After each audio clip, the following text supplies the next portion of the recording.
E se eu te dissesse que as primeiras pessoas a pisarem em Marte nunca mais voltarão? Não por acidente, não por falha técnica, mas porque, desde o início, todos saberão que não há como voltar. Pensa nisso por um segundo. Você está num foguete.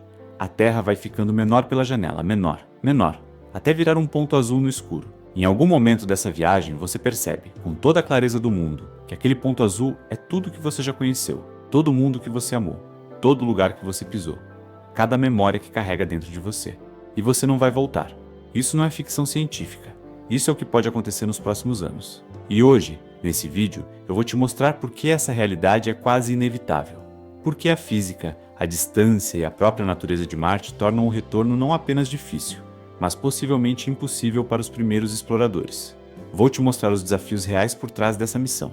E no final, vou te fazer uma pergunta que vai ficar na sua cabeça por dias. Fica comigo até o fim, porque o que você vai descobrir aqui vai mudar a forma como você pensa sobre o futuro da humanidade. Ao longo da história, toda a grande exploração humana teve uma coisa em comum: a volta. Quando Cristóvão Colombo cruzou o Atlântico em 1492, ele não sabia exatamente o que encontraria. O oceano era vasto, desconhecido, aterrorizante. A tripulação estava à beira do motim. Eles achavam que podiam cair pelo fim do mundo, mas havia uma possibilidade concreta de retorno. E eles voltaram. Quando os primeiros alpinistas tentaram escalar o Everest, sabiam que cada passo para cima era também um comprometimento com a descida. O retorno era parte do plano. Era a razão pela qual planejavam cada detalhe, cada corda, cada garrafa de oxigênio. Quando Neil Armstrong pisou na Lua em 1969, ele estava a 384 mil quilômetros da Terra. Um número absurdamente grande para qualquer ser humano da época. Mas havia uma missão de resgate se as coisas dessem errado. A comunicação era quase em tempo real. E em menos de 3 dias de viagem, qualquer coisa poderia ser ajustada. A humanidade sempre empurrou seus limites com uma rede de segurança invisível ao fundo. Marte não tem essa rede. E isso muda tudo.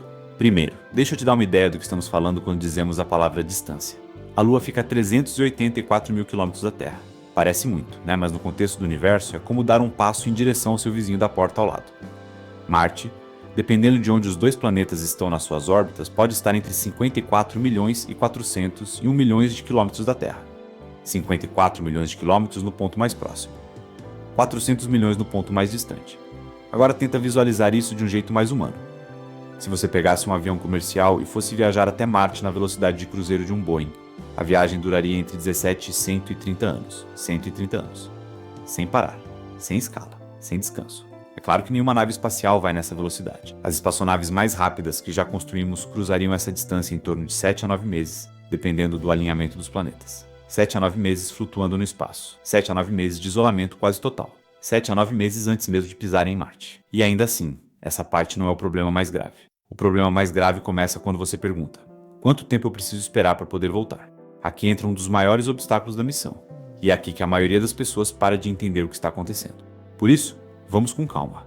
A Terra e Marte não ficam sempre no mesmo lugar. Eles orbitam o Sol em velocidades diferentes, em distâncias diferentes. E para que uma nave saia da Terra e chegue a Marte com o menor gasto de combustível possível, ela precisa pegar o momento certo. Um momento específico em que os dois planetas estão alinhados de uma maneira favorável para a trajetória. Esse momento se chama janela de lançamento. E essas janelas acontecem a cada 26 meses, pouco mais de 2 anos. Então, mesmo que algo dê errado em Marte, mesmo que você queira desesperadamente voltar, mesmo que sua vida dependa disso, se a janela de lançamento ainda não chegou, você não vai a lugar nenhum. Você espera, em Marte, por um planeta que ainda não está na posição certa. Isso significa que qualquer missão em Marte terá os astronautas presos por pelo menos 18 meses na superfície do planeta, esperando a próxima janela, antes de poderem sequer pensar em iniciar a jornada de volta. 18 meses. Num planeta que nunca foi feito para humanos. E aqui começa a escalada. Porque cada problema que vou te mostrar agora não existe sozinho. Eles se somam. Eles se multiplicam. E juntos, formam uma equação que vai te fazer entender por que a ideia de ir e voltar de Marte é, neste momento, quase uma ilusão. Vamos ao problema número 1, a atmosfera. Marte tem uma atmosfera.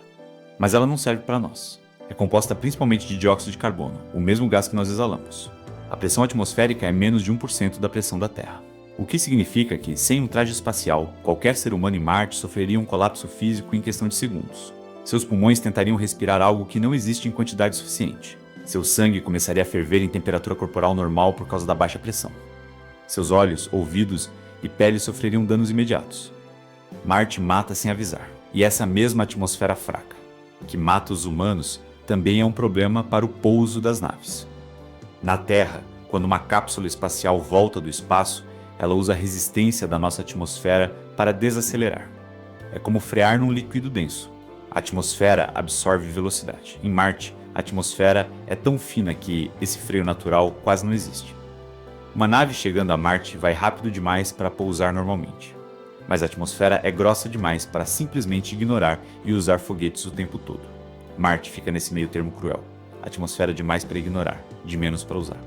E resolver esse problema exige soluções sofisticadas, pesadas e caras que precisam funcionar perfeitamente da primeira vez, sem segunda chance. Agora vem o que eu considero o maior problema de todos: o combustível. Quando uma nave sai da Terra para Marte, ela carrega combustível para a viagem de ida, e mais um pouco para manobras ao longo do caminho. Mas carregar combustível suficiente para a viagem de volta também, além de toda a infraestrutura necessária para sobreviver em Marte, tornaria a nave pesada demais para decolar. Pensa assim: cada quilo a mais que você coloca numa nave exige mais combustível para sair da gravidade da Terra. E mais combustível significa mais peso. E mais peso significa ainda mais combustível. É um ciclo que se alimenta e rapidamente se torna impossível de controlar.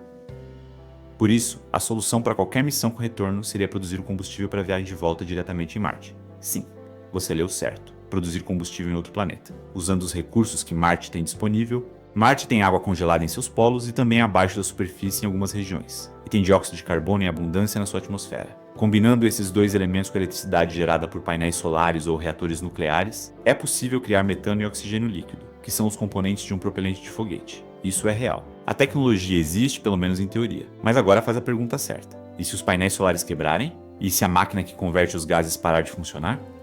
E se houver uma tempestade de areia que dure meses, como as que Marte é famoso por ter, cobrindo tudo de poeira vermelha? E se o combustível simplesmente não for suficiente, você espera mais 26 meses pela próxima janela, se ainda estiver vivo. Vamos falar sobre as tempestades de areia, porque esse é um detalhe que pouca gente leva a sério quando pensa em Marte. Marte tem as maiores tempestades de areia do sistema solar. Não são pequenas. São eventos globais que cobrem o planeta inteiro por semanas ou meses a fio. Em 2018, uma tempestade global encobriu Marte de poeira por mais de 3 meses. O rover Opportunity, que usava painéis solares para se alimentar, ficou sem energia. Entrou em modo de hibernação. E nunca mais acordou. Uma máquina. Uma máquina robusta, construída especificamente para Marte, bem planejada, bem testada. Morreu por causa de uma tempestade de poeira. Agora imagina humanos nessa tempestade. Os painéis solares cobertos de poeira, a máquina de produção de combustível parando, os geradores falhando, a comida começando a acabar, as comunicações ficando cada vez mais difíceis, e a próxima janela de lançamento ainda a 18 meses de distância. O que você faz? Eu preciso te falar sobre o atraso na comunicação. Por que isso? De uma forma que poucos imaginam, é um dos fatores mais psicologicamente devastadores de toda essa missão. Quando você está em Marte e envia uma mensagem para a Terra, ela não chega instantaneamente. As ondas de rádio viajam na velocidade da luz, e a distância entre os planetas é tão grande que essa viagem leva entre 13 e 22 minutos, dependendo do alinhamento orbital. Então, numa situação de emergência, se você liga para a Terra e diz algo quebrou, o que eu faço? Você precisa esperar de 6 a 44 minutos para receber uma resposta. Quase 1 hora em alguns casos. Numa emergência, em Marte, sozinho, sem ninguém que possa chegar até você a tempo. Na Terra, quando uma cirurgia vai mal, um médico pode ser chamado. Quando um avião tem problemas, há protocolos e controles em terra. Quando um mergulhador está em perigo, alguém pode pular na água. Em Marte, você está 22 minutos luz de qualquer conselho, e qualquer ajuda física levaria anos para chegar. Esse isolamento não é só físico, ele é existencial. E agora, chegamos ao ponto de não retorno. Não de forma metafórica, de forma literal. Se você somar tudo que falamos até agora, você começa a ver um padrão emergindo. Um padrão que os engenheiros e cientistas já reconhecem há décadas: a viagem de ida, 7 a 9 meses. A espera em Marte pela janela de retorno, pelo menos 18 meses. A viagem de volta, mais 7 a 9 meses. Estamos falando de uma missão que, no melhor dos cenários, dura quase 3 anos. 3 anos no espaço e em Marte. Com exposição contínua à radiação cósmica que danifica o DNA humano, com uma dieta forçosamente limitada e monótona, com exercícios físicos constantes apenas para evitar que seus músculos e ossos se deteriorem em gravidade reduzida, com isolamento psicológico profundo, com a possibilidade de conflitos entre os membros da equipe que não têm como escapar uns dos outros, com a saudade, com o medo, com a incerteza constante de se o próximo sistema vai falhar. Isso se o retorno estiver nos planos. Mas e se ele não estiver? Há uma ideia que circula nos bastidores das discussões sobre exploração espacial há anos. Não é nova, não é louca. e está ganhando cada vez mais força.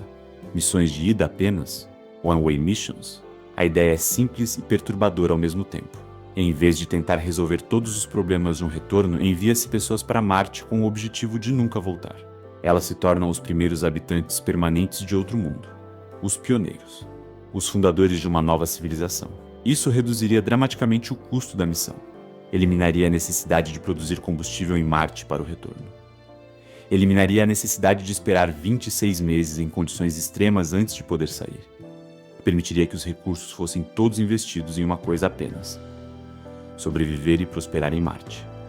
Projetos como o Mars One, que começou em 2012 e gerou um debate enorme antes de encerrar suas atividades, chegaram a receber mais de 200 mil candidaturas de pessoas dispostas a ir para Marte sem retorno garantido. 200 mil pessoas, voluntariamente, sabendo que talvez nunca mais voltassem.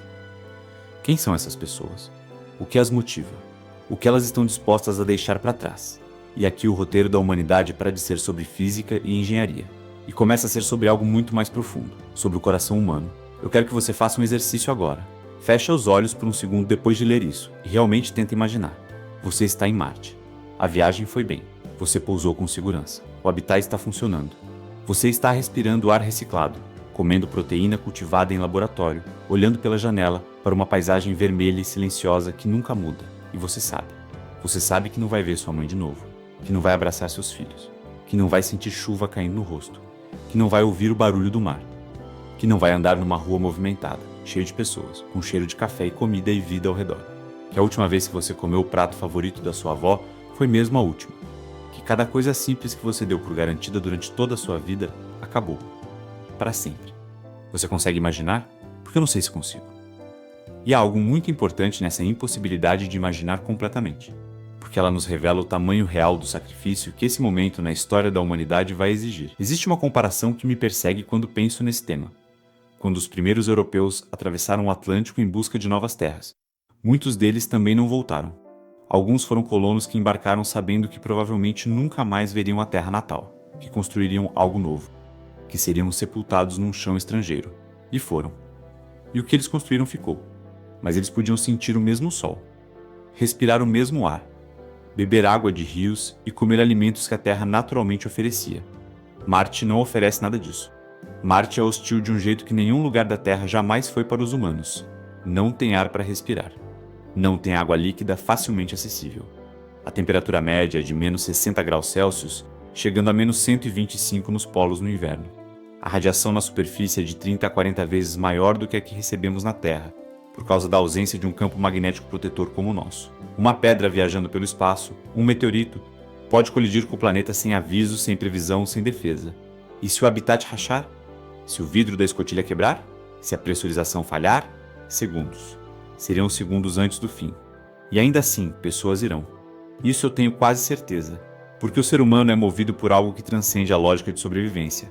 É movido por curiosidade, por legado, por um desejo profundo de ser parte de algo maior que si mesmo. Cada geração tem sua forma de enfrentar o impossível, de dizer, ninguém fez isso ainda, então vou ser eu. Dos primeiros humanos que cruzaram continentes a pé, sem saber o que encontrariam do outro lado. Das pessoas que subiram em barcos de madeira e saíram mar afora com mapas incompletos e estrelas como guias. Das primeiras pessoas que entraram num avião sabendo que aquilo podia cair. Das pessoas que foram à lua sabendo que metade do mundo achava que era impossível. Sempre houve alguém. Sempre haverá alguém. E quando aquela pessoa pisar em Marte pela primeira vez e olhar para cima e ver a Terra como um pálido ponto azul no céu marciano, ela vai carregar dentro de si toda a história da humanidade. Cada ancestral que nunca soube que o cosmos existia. Cada criança que sonhou com as estrelas, cada cientista que calculou trajetórias, cada engenheiro que perdeu o sono, cada filósofo que fez a pergunta, estamos sozinhos? Mas a pergunta que não me sai da cabeça é outra. Que tipo de sociedade nós somos se enviamos pessoas para um lugar sem garantia de retorno? É crueldade? É heroísmo? É loucura? É evolução? A resposta, eu acho, é que é tudo isso ao mesmo tempo. Porque a humanidade nunca avançou de uma única forma. Nunca foi só coragem ou só ciência ou só ambição. Foi sempre uma mistura complexa e muitas vezes contraditória de impulsos, desejos, medos e sonhos. E Marte vai exigir tudo isso de nós. Vai exigir que criemos tecnologias que ainda não existem. Vai exigir que enfrentemos perguntas éticas que ainda não temos respostas claras. Vai exigir que repensemos o que significa ser humano quando o planeta que nos criou não está mais sob nossos pés. Há uma imagem que o astrônomo Carl Sagan criou em 1994 quando a sonda Voyager tirou uma foto da Terra de uma distância de 6 bilhões de quilômetros. Nessa foto, a Terra parece um grão de poeira suspenso num raio de luz solar. Sagan chamou de Pale Blue Dot, o pálido ponto azul, e ele escreveu: "Olhe novamente para aquele ponto. É aqui. É a nossa casa. Somos nós. Todos que você amou, todos que você conheceu, todos de quem você já ouviu falar, todo ser humano que já existiu viveu aqui. Quando os primeiros humanos estiverem em Marte, a Terra vai ser o pálido ponto azul no céu deles. E eles saberão, com uma clareza que nenhum de nós jamais sentiu, o que essa frase realmente significa. Eles vão olhar para aquele ponto e saber que é lá que estão as pessoas que amam, e que talvez jamais possam voltar para elas. Pensa no peso disso. Pensa no silêncio daquele momento. Mas tem outro lado dessa história que eu não posso ignorar. Se os primeiros humanos em Marte sobreviverem, se construírem um habitat, se plantarem alimentos, se descobrirem como extrair água do solo gelado, se gerarem energia suficiente, se criarem rotinas, comunidades, culturas, se tornarem Marte um lugar habitável não para uma missão, mas para uma civilização. Então estamos falando de algo sem precedentes na história da vida consciente no universo. Pela primeira vez desde que surgiu, a vida que se originou na Terra vai existir em dois mundos simultaneamente. Não apenas a vida em geral, mas a vida consciente. A vida que faz perguntas. A vida que cria arte, que sonha, que ama, que tem medo. Isso é proteção contra a extinção. Porque hoje, toda a humanidade está num único planeta. Se um asteroide enorme colidisse com a Terra amanhã, como aconteceu com os dinossauros há 66 milhões de anos, seria o fim. Não apenas o fim de alguns, o fim de todos. Mas se houver uma colônia em Marte, se houver uma centelha de civilização humana em outro mundo, então a humanidade sobrevive. Os filhos de Marte continuam a história. Isso não é ficção científica. Isso é a razão real pela qual Stephen Hawking, um dos maiores físicos da história, dizia repetidamente que a colonização espacial não é luxo, é necessidade. É a única apólice de seguro contra a nossa própria extinção. E então a pergunta retorna, mais pesada agora. Sabendo de tudo isso, sabendo que os primeiros aí podem jamais voltar, sabendo dos riscos, dos sacrifícios, do isolamento, da solidão, do medo, mas também sabendo do que está em jogo para toda a espécie humana, você iria? Não estou perguntando por curiosidade, estou perguntando porque acho que a resposta revela algo profundo sobre quem você é e sobre o que você acredita que a humanidade é. Há pessoas que diriam sim sem hesitar. Pessoas que sentem que uma vida de aventura extrema, de contribuição histórica, de ser o primeiro a fazer algo que nunca foi feito, vale mais para elas do que qualquer segurança ou conforto. Há pessoas que diriam não, que a família, os amores, as memórias, as experiências simples da vida terrestre valem mais do que qualquer glória. E há pessoas que ficariam paralisadas entre as duas respostas, como eu fico. Tem um detalhe final que quero te deixar. Uma reflexão que me acompanha desde que comecei a pesquisar sobre isso. Os primeiros humanos que pisarem em Marte provavelmente ainda não nasceram. Eles são crianças agora, brincando em algum lugar da Terra sem saber o destino que os espera. Ou adolescentes olhando para o céu estrelado à noite, sentindo algo que ainda não sabem nomear. E quando eles olharem para aquele pálido ponto azul do alto de uma colina marciana, vão saber que a humanidade fez algo impossível, que atravessou o vazio, que sobreviveu à hostilidade do cosmos, que plantou uma semente de vida consciente em outro mundo. E talvez, só talvez, aquele sacrifício vai significar que a história da humanidade não termina com a Terra, que ela vai muito além, para lugares que ainda nem imaginamos. Então voltemos à pergunta do começo. Os primeiros humanos em Marte jamais retornarão? A resposta honesta é talvez não. Não pelo menos da forma que conhecemos como retorno. Não para sentar na mesma cadeira que usavam antes. Não para abraçar as mesmas pessoas. Não para respirar o mesmo ar. Mas algo deles vai voltar. Nas transmissões que enviarão para a Terra. Nas descobertas que farão. Nas questões que levantarão sobre a vida, sobre o universo, sobre nós mesmos. E na certeza, finalmente, de que somos uma espécie que não se limita a um único lar. Que somos, no fundo, filhos das estrelas. E que estamos apenas começando a ir para casa. Se esse vídeo te fez pensar, te fez sentir algo, te fez olhar para o céu de um jeito diferente, então valeu cada segundo. Deixa nos comentários. Você iria para Marte sem garantia de retorno? Me conta o que você pensa. E até a próxima jornada.